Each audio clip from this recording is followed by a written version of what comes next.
Président, Monsieur le Ministre, Monsieur le Président de la Commission des lois, Madame la rapporteure, mes chers collègues. Que dit cette proposition de loi? Son auteur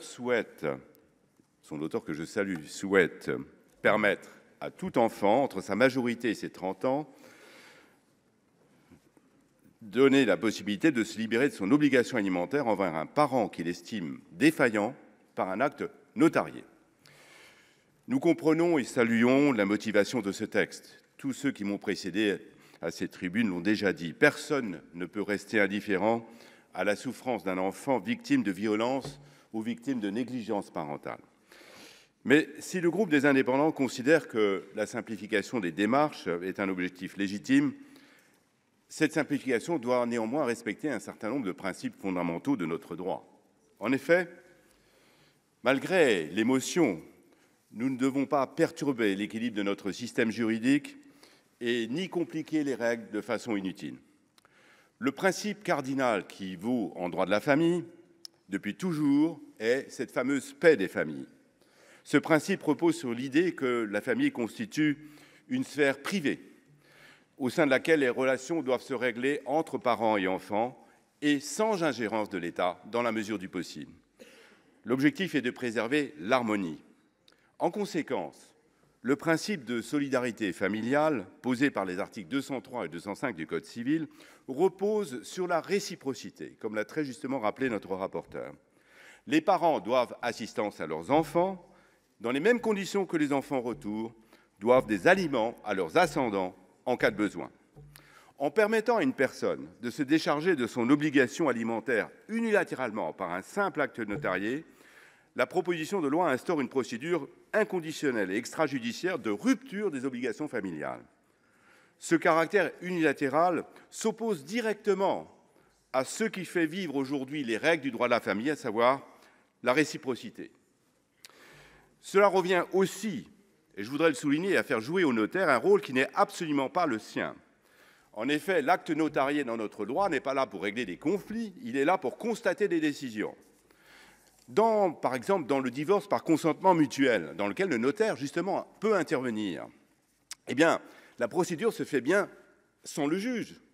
Mais il s'agit d'une procédure consensuelle qui a pour objet de rédiger une convention après accord des parties, accord trouvé grâce à leurs avocats.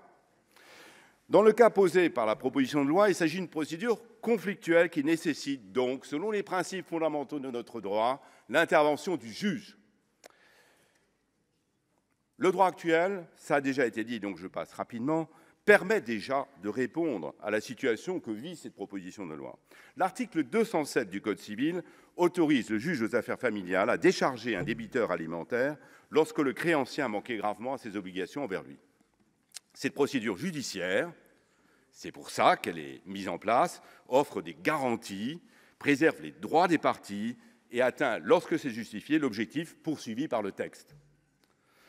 En outre et surtout, le dispositif proposé, comme cela a été rappelé, renverse la charge de la preuve. Il reviendrait aux parents de démontrer qu'il a été bienveillant envers son enfant. Demander à un parent de prouver sa bienveillance, c'est lui imposer de justifier à chaque instant d'une relation qui s'étend sur plusieurs années, au moins 18, une exigence impossible à satisfaire.